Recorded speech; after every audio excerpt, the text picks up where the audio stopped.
How's it going, guys? Andy here and welcome to another video. In this one I want to talk to you about a very important subject that could really make the difference in building and setting up your online business. Now I'm talking about cash flow. Now most people probably don't give this much consideration, and that would be a mistake. This could make or break your business, or certainly be the reason why you give up, walk away, get disillusioned, or just generally think it's not a workable business. And it may not be your sourcing decisions, it may not be your product selection, it may simply be managing your budget incorrectly, or maybe even choosing the incorrect items to sell in the first place. And this all has an impact on your cash flow and your budget.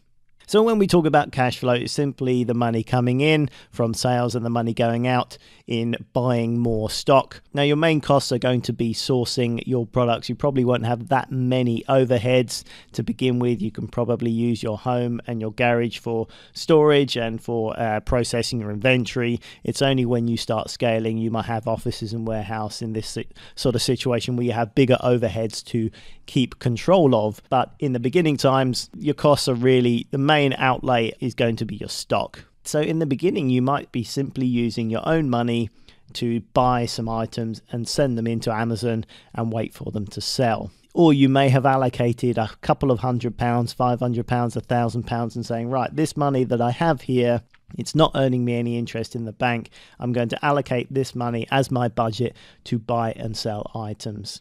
That's great. That's what you really need. You need to isolate some money to say, this is my budget for my business.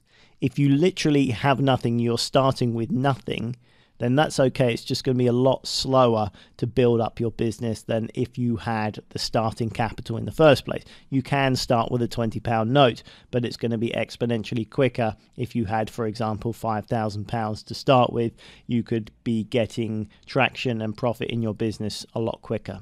Stands to reason. It's pretty obvious. But the tricky bit comes in, especially if you have a lesser budget. For example, if you choose online or retail arbitrage as your business model, which is simply looking for things online and in retail stores that are going for more money on Amazon or eBay. Now, this is all very well, but if you're buying these sort of items, quite often they might have retail prices that you're buying $6.99, $9.99, $12.99, $14.99. If your budget is £200, for example, you're going to run out of money very quickly. You're only going to be able to buy a certain number of stock items before the money is gone.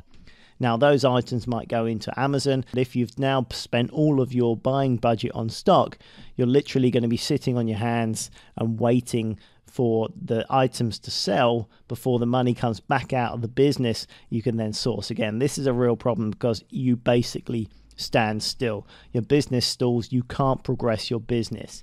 This is not a good scenario. Now, the real problem with this happening is if you just sit there and you're not making much money and you get bored because your items are selling slower, you may risk becoming disappointed with the whole business concept.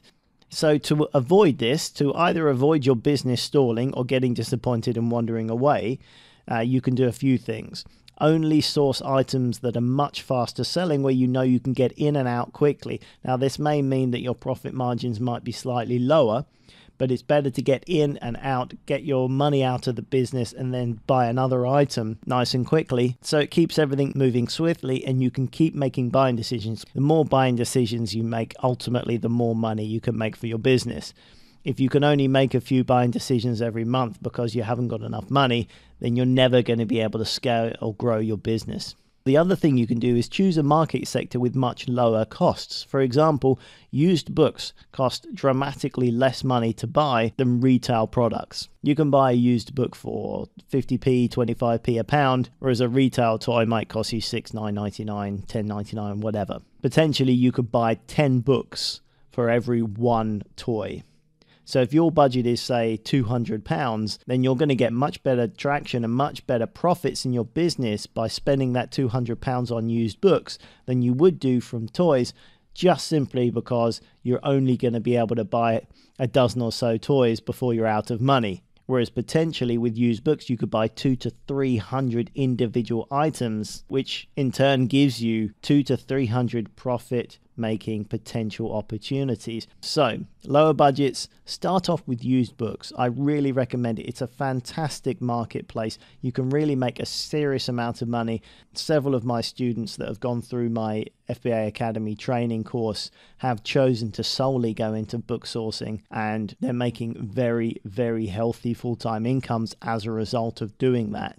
John Case recently went through textbook season, which is a subject I'll deal with in another video, but I think he turned over £12,000 in just the month of September, when a lot of students are buying used textbooks. So the opportunities to profit are very high with used books. It's not a poor relation of retail arbitrage. There is no stepping stone. You don't necessarily need to learn in one and progress to another. They're all equally good opportunities. They have strengths and weaknesses. Now, if your buying budget is low, the opportunities for used books way outweigh the opportunity in retail arbitrage.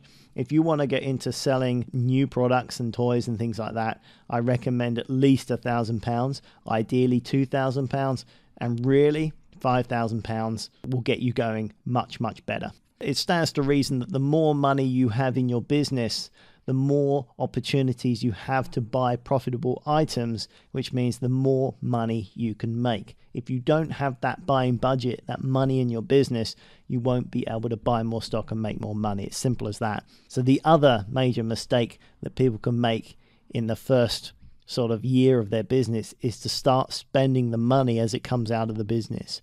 Really don't do that. Most people will be working full-time and doing this part-time to begin with an idea to potentially make it full-time.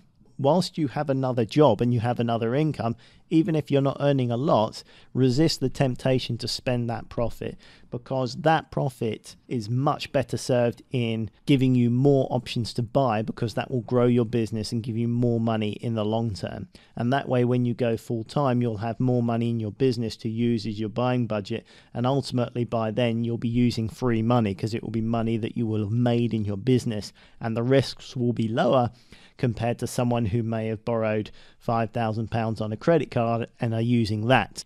So something to remember as you're scaling out, even if you're doing well at the moment and you're building your business, as you start to find other opportunities, and maybe you're getting ungated in other categories.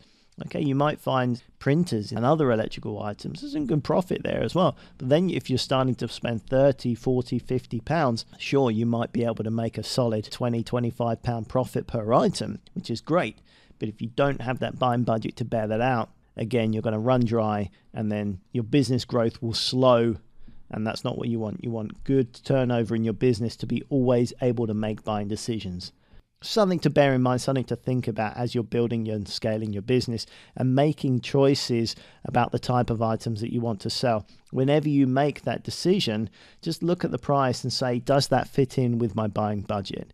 If you've got 10 grand, happy days. You've got more options. If you have a buying budget in the hundreds, then you've just got to remember, rinse and repeat with the smaller items, and you're in a much better and healthier state. Just bear that in mind when you're looking at things.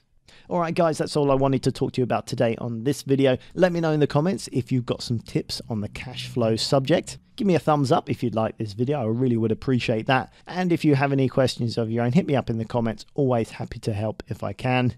And as always, until next week, thank you very much for watching. My name's Andy Lawrence, and I will catch you on the very next video. Bye for now.